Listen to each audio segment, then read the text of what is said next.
So we removed the existing shower, this original bathroom, because it had vinyl walls to it and the mold started growing out. It was about 1/3 the size of this shower. So when we removed it, we removed the walls, we removed the old backer board, and we put new cement board, and we merged the old bathroom into the new bathroom. We even tiled the ceiling. New threshold,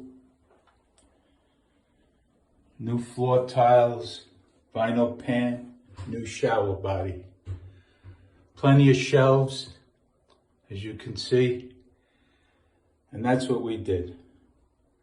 We took a bad situation, made it into a new bathroom. As far as we're concerned, it's usable, it looks good, and the owners are happy about it.